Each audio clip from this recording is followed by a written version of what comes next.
जबकि वो सारी असत सुनाया करते थे। अब देखिएगा श्रीमद् देवी भागवत महापुराण, इसमें भगवान विष्णु के ज्ञान का पता चलेगा ये कितने ज्ञानी थे। अब ये पॉइंट जो है ना, और कितने वो पहले के महर्षि विद्वान थे जो सतयुगों में वेद पढ़ा करते। ये देखिएगा श्रीमद् देवी भागवत गीता प्रेस गोरखपुर से प्रकाशित है। श्रीमद् देवी भागवत, मोटा टाइप, केवल हिंदी, संपादक हनुमान प्रसाद पोदार, चिमनलाल गोस्वामी। और ये कहाँ से प्रकाशित है? गीता प्रेस गोरखपुर से। प्रकाशक एवं मुद्रक हैं गीता प्रेस गोरखपुर, गोविंद भवन कार्यालय, कोलकाता का संस्थान। इसके प्रथम स्कंद में प्रश्न नंबर 28 से हम आपको सुनाएंगे श्री विष्णु जी के विचार, वो कितने विद्वान थे।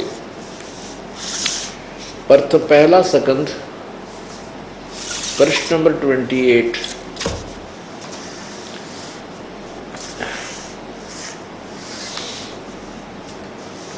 नारद जी ने कहा, महाभाग व्यास जी, तुम इस विषय में जो पूछ रहे हो ठीक यही प्रश्न मेरे पिताजी ने भगवान श्री हरि से किया था।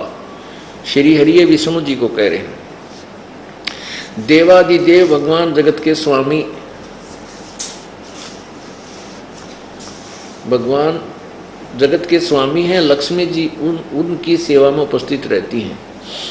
दिव्य कौस्तुभमणि उनकी शोभा बढ़ाती है। वे शंख चक्र और गदा लिए रहते हैं, पीताम्बर धारण करते हैं, 4 भुजाएं, वक्ष स्थल पर श्रीवत्स का चिन्ह चमकता रहता है। वे चराचर जगत के आश्रयदाता हैं, जगत गुरु एवं देवताओं के भी देवता हैं। विष्णु जी को जगत गुरु कहा जा रहा है और देवताओं के देवता, भगवाना के भगवान। ये जगत प्रभु भगवान श्री हरि, ऐसे जगत प्रभु भगवान श्री हरि महान तप कर रहे थे, उनकी समाधि लगी थी। यह देखकर मेरे पिता ब्रह्मा जी को बड़ा आश्चर्य हुआ।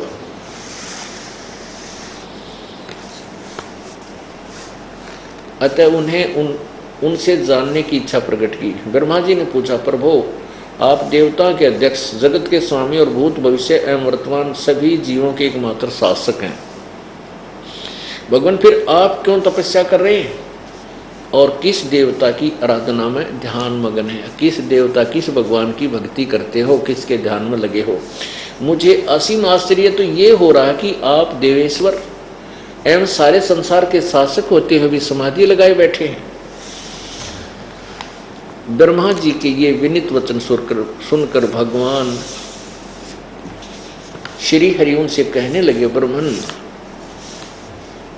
सावधान होकर सुनो, मैं अपने मन का विचार व्यक्त करता हूं। देवता, दानव और मानव सब यही जानते हैं कि तुम सृष्टि करते हो, मैं पालन करता हूं और संकर संहार किया करते हैं। किंतु फिर भी वेद के पारगामी पुरुष अपनी युक्ति से यह सिद्ध करते हैं कि रचने, पालने और संहार करने की ये योग्यता जो हमें मिली है, इसकी अधिष्ठात्री शक्ति देवी है, यानी दुर्गा है। वे कहते हैं कि संसार की सृष्टि करने के लिए तुम राजसी शक्ति का संचार हुआ, यानी रजगुण ब्रह्मा, और मुझे सात्विक शक्ति मिली है, विष्णु जी सतगुण, और रुद्र में तामसी शक्ति का आविर्भाव हुआ। ये भगवान शंकर जो है ये तमोगुण युक्त है, तमगुण शंकर आविर्भाव हुआ। उस शक्ति के अभाव में तुम इस संसार की सृष्टि नहीं कर सकते, मैं पालन करने में सफल नहीं हो सकता, और रुद्र से संहार कार्य होना भी संभव नहीं। ब्रह्मा जी, हम सभी उस शक्ति के सहारे ही अपने कार्य में सदा सफल होते आए हैं। सुवर्त प्रत्यक्ष और परोक्ष दोनों उदाहरण मैं तुम्हारे सामने रखता हूँ, सुनो।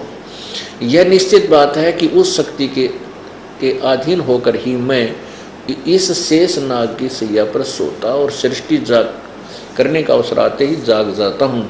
मैं सदा तप करने में लगा रहता हूँ। उस शक्ति के शासन से मैं कभी मुक्त नहीं रह सकता। कभी अवसर मिला तो लक्ष्मी के साथ सुखपूर्वक समय बिताने का सौभाग्य प्राप्त होता है। मैं कभी तो दानवों के साथ युद्ध करता रहता हूँ। अखिल जगत को भय पहुँचाने वाले दैत्यों के विकराल शरीरों को शांत करना मेरा परम कर्तव्य है। और देखो 29 पर निचोड़ कर दिया अपने ज्ञान का। विष्णु जी कह रहे मुझे सब प्रकार से शक्ति के अधीन होकर रहना पड़ता है, उन्हीं भगवती शक्ति का मैं निरंतर ध्यान करता हूँ। और ब्रह्मा जी मेरी जानकारी में इन भगवती शक्ति से बढ़कर दूसरे कोई देवता नहीं है। वाह जी वाह। श्री विष्णु जी के ज्ञान का तो ओढ़ आ लिया, कितने विद्वान थे। ये कहते हैं मैं इस दुर्गा तो ऊपर भगवान नहीं मानता, यही पूज्य है और मैं इसी का ध्यान करता हूँ। अब दुर्गा कहती है वो परमात्मा ब्रह्म है, वो ब्रह्म लोक में रहता, वही पूजा के योग है, उसी की पूजा करो और बातें सब छोड़ दो। बताओ, अरे ब्रह्मा विष्णु महेश की हम पूजा कराते न कह खा का विज्ञान को, ना भगवान कौन है कैसा है। अब देखो पुण्यात्मा ये नहीं कहते कि ये ब्रह्मा विष्णु महेश रिजेक्टेड हैं, लेकिन इनकी यथार्थ स्थिति आपको बताई जाएगी। अब आगे देखना 562 पृष्ठ पे। अभी देवी के बोल सुन लो, दुर्गा कितनी। अब देखो ये है 7वां सकंद और 562 पृष्ठ। देवी द्वारा हिमालय को ज्ञानोपदेश, ब्रह्म स्वरूप का वर्णन। अब देखना दुर्गा कितनी दोगली और कैसी बात करती है। श्री देवी जी कहने लगी, पर्वतराज हिमालय को बता रही है, हिमालय राजा को, इस प्रकार योग युक्त होकर मुझ ब्रह्म स्वरूपा देवी का ध्यान करे। यह ध्यान आसन पर भली भांति बैठकर अहतुकी भक्ति के साथ करना चाहिए। यहाँ तक है मेरा ब्रह्म स्वरूप का ध्यान करो। फिर आगे देखो उस ब्रह्म का क्या स्वरूप है, यानी दुर्गा से न्यारा कोई और परमात्मा है। उस ब्रह्म का क्या स्वरूप है, यह बतलाया जाता है, जो प्रकाश स्वरूप सबके अत्यंत समीप में सतीत, हृदय रूप गुहा में सतीत होने के कारण गुहाचर नाम से प्रसिद्ध और महान पद अर्थात परम प्राप्य है। आगे देखो, वह समस्त प्रजा के ज्ञान से परे है, अर्थात किसी की बुद्धि में आने वाला नहीं है, यह तुम जानो। जो परम प्रकाश रूप है, जो सूक्ष्म से भी अत्यंत सूक्ष्म है, जिसमें संपूर्ण लोक और उन लोकों में निवास करने वाले प्राणी सचित हैं, वह ये अक्षर ब्रह्म है।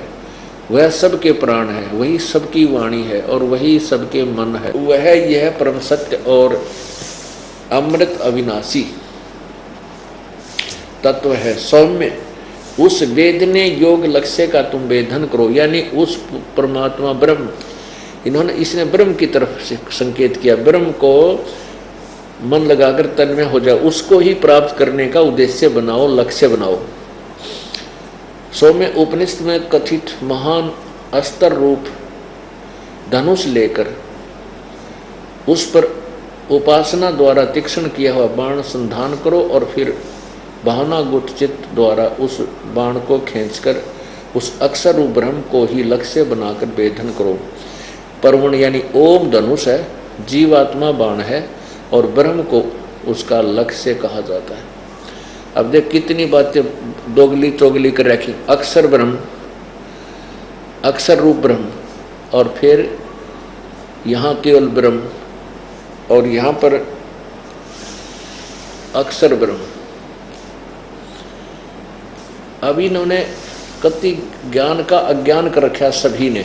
अब दुर्गा बोल रही है कि उसका ओम नाम है और ब्रह्म को लक्ष्य बनाकर कहा जाता है, यानी ओम नाम के द्वारा ब्रह्म की भक्ति करो। और वो ब्रह्म कहाँ रहता है, ये 563 पृष्ठ पे है।